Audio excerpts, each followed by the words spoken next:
What's up, y'all? It's JC. If you're new, welcome to the channel. If you're a subscriber, welcome back. News broke today that Browns quarterback Deshaun Watson re-tore his right Achilles. He originally tore it in week 7 earlier this season versus the Bengals. When I first saw the news, I was like, man, is he going to come back from this? Because I don't ever recall a player tearing their Achilles, having surgery, and then 3-4 months later tearing the same Achilles again. So I was scrolling on X, how I do. And then I came across a video. Dr. Jesse Morse, he's a sports medicine physician.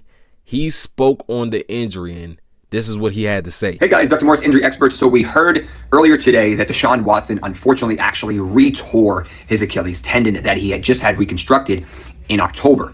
Now this was likely found on an exit physical that he had with the Browns. He didn't even know he re-tore it. He reportedly rolled his ankle actually here in Miami, and he's quote unquote blaming that. Now, I'll give you a little bit of background here. Traditionally, when someone is getting an Achilles reconstruction, they do either what we call a speed bridge, which basically means that they bring both sides together and then they kind of suture them. That's what Cam Akers had. That's what J.K. Dobbins reportedly had. That's likely what Aaron Rodgers had. But you can also do something called a PARS, which is a little bit of an older school technique that isn't quite as complicated per se, but still has great data. Now, I don't know what he did. It was probably a speed bridge, but either way, the re-tear rate is really low. Traditionally, after these, they are put in a walking boot for 3 months, which basically means he would still be in a walking boot because it hasn't really been 3 months. Now, I don't know if he's been in a walking boot, and all I know is that it would be very hard to roll your ankle if you're in a walking boot. So that makes me think he probably wasn't wearing the walking boot. And a lot of the times, if the ankle rolls, and the tendon is brand new, it hasn't had a chance to revascularize, it hasn't had a chance to heal, and therefore is at high risk for re-tear. Now, in general, these are really rare to re-tear that this early at the same side, the one that was just reconstructed. But if you're careless, then it's possible, and unfortunately, that's what it looks like here. With that being said, this will put him out the entire 2025 season, and in my opinion, this is probably going to be career-ending. The good news for Cleveland is that with the restructuring of his contract, this is going to allow them to get paid or not penalized or whatever the wording is for 2025. So he's going to be out basically most of 23, most of 24, and now all of 25. I can't imagine people being super interested, even if he's physically active enough to be able to come back in 26. So, and even then, that's a very, very long time away. So, unfortunate injury. He's going to probably have it reconstructed again by Dr. Anderson in Charlotte area, who's kind of the guy that does almost all the pros, and then really, really be careful because yes, he's still a young guy and you're going to want to have this tendon to allow you to have a normal life, even if you're not going back to the field. And this is a long journey. Eventually, he'll probably have stem cells in some capacity injected, but he needs to repair it, reconstruct it, and they'll probably put an allograft on it, either amniotic or something like that during the procedure. That's what I would do if I was the surgeon.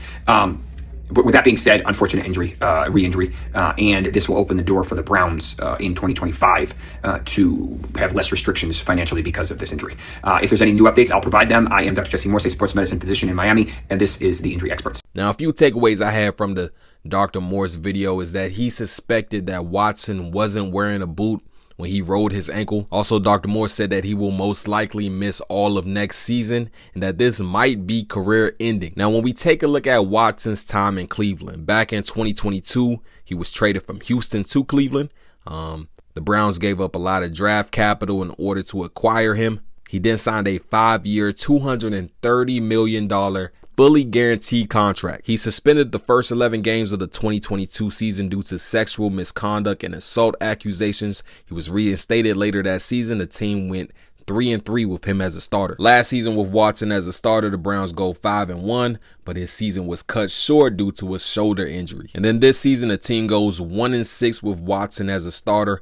And as I mentioned earlier, he tore his Achilles in week 7 versus the Bengals. A total of 19 games and a record of 9-10 as a starter. Many fans today are calling this the worst move in NFL history by any team. You trade for a guy, give him the most guaranteed money in NFL history, and things just don't pan out. Now, earlier this season, the Browns did reconstruct Watson's contract, which I believe does give them a little bit more flexibility in terms of cap. But now with the injury and the re-injury, where does this leave Watson in terms of the future with the Cleveland Browns? You kind of got a sense after Watson went down with the initial Achilles back in week 7 that the Browns were ready to move on. But with this news, do they take Cam Ward or Shedeur Sanders with that number 2 overall pick, or do they take a quarterback in the later rounds? Or do they bypass on the QB this draft and just rock out with Jameis for a full year next season? But I want to hear from y'all in the comments. Let me know what you think about Watson's injury and what moves do you think Cleveland will make in terms of their QB situation moving forward.